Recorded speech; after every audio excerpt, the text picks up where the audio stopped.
together for 15 years. We were married for 7. It was a beautiful thing, and we still had, like, you know, the normal ups and downs. But I will say we didn't have a relationship where we argued all the time. Yeah. We didn't have a relationship where we were dealing with infidelity or stuff like that, you know, during those times. We didn't have that type of relationship. So, because we were friends first. Yeah. You know, so it was always like, that's my homie. It was just something in me as a woman.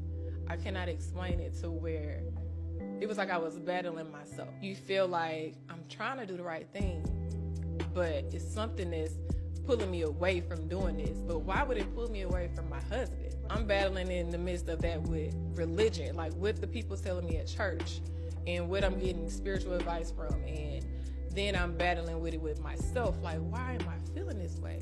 I'm talking about I'm going to therapy for myself to figure out why am I feeling this way towards my husband.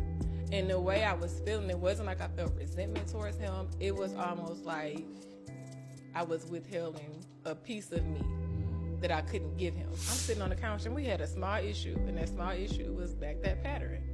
Now, mind you, we done went to therapy for this. We done had talks for this. I done talked to you. What did you get from this after I said it? To make sure you understand, because I love to communicate. And I'm sitting on the couch, y'all, and I kid you not, God told me, that is not your husband. Wow.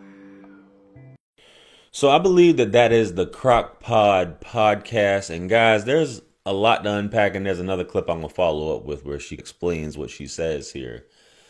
But I've covered a lot of videos on this where women are given the grace and latitude to do these things, to break up the family, even though there's nothing wrong, even though I think she will turn around and say things happen towards the end, but things do happen. You were with this guy 15 years, and I believe she got married pretty early, if I'm not mistaken. And a lot of these women on social media, when they make these videos, they're supported by women. If they just decide, hey, I'm not feeling it anymore, I'm going to make up a reason because things are just going too well. We didn't argue. He didn't beat on me. There was no infidelity, no nothing. But God just told me after 15 years that this just isn't the dude for me. And I think, in my opinion, is based off of FOMO, fear of missing out. Social media popping up. You see all these different things that these guys are doing or that these women appear to be doing with these guys. And you feel like you're missing out on these things. And women will create problems just to sabotage their marriage and anything else, their relationships, just to be able to live that lifestyle and end up regretting it. Now, she's a successful entrepreneur, just like a few other women that I've covered where women were like, well, she had to leave the husband because she would have never became a successful entrepreneur. Da, da, da, da. Now she's a single mom and notices that things aren't as easy as she thought that they were going to be. But women do this all the time. I just got bored. I'm just tired of it. Social media shows, and there was a guy, I can't think of his name, he talked about this, where you compare your lifestyle to what's on social media and you try to live up to these things that really is poisoning your mind to make you think hypergamy, there's much better out there for me. And then let's see what you end up with at the end of the day. After getting cheeks clapped, multiple dates, you look at it like, man, I should have stayed with my husband. I should have stayed with my husband at the end of the day, but this is where I'm at with it. So let's jump into this next clip here. So when he came in, I was like, you know, I want a divorce. Now, mind you, we don't argue. And the issues that we had at that time were very small, minute. Yeah. We arguing about who turned the light off now. Yeah. Right. You know what I'm saying? Right. Like, it's never none of that stuff like that. You know, the small stuff.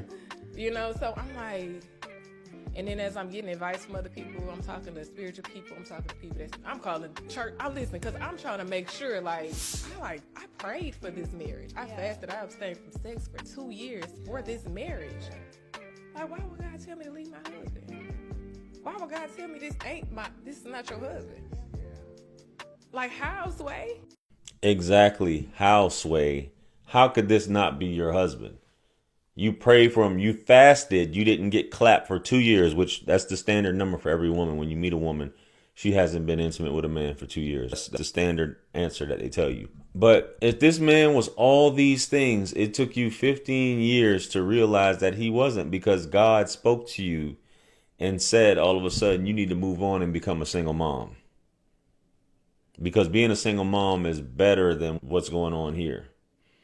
No arguing, no infidelity, none of that stuff. Anyway, let's get on to the next clip, guys. Let's go. from a 2-second clip, they hear me saying all these good things, but they're not listening to the words. Yeah. I said that we never had at that time, you know, so they not listening to the full context of the video. Yeah. So I'm just praying for those people that they get the clarity that they need. What would you say, just to, I guess maybe the comment, God would never say that to you? I'm praying for them, and I pray that they get a relationship with God and really get to know God, you know, and understand his voice clearly. Because yes, the devil will try to poke and do things of that nature. But if you are a believer, if you are somebody who've ever encountered God's voice, you know the sound of it. Yeah.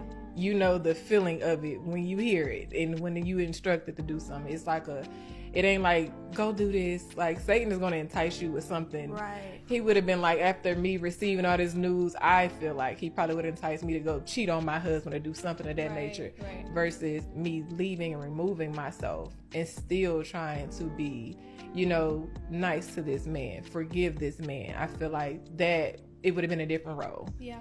So I feel like the people that are saying that, it's triggering for them. And the conversation is very triggering, because you got a lot of people who grew up in single parent homes. Their mom left their dad, or their dad left their mom. So the D word is hard for everybody. Absolutely. And it's very triggering. Absolutely. And then you got the people that's in a culture now where they're trying to find that person. So from a 2-second clip, they hear me saying all these good things, but they're not listening to the words. Yeah.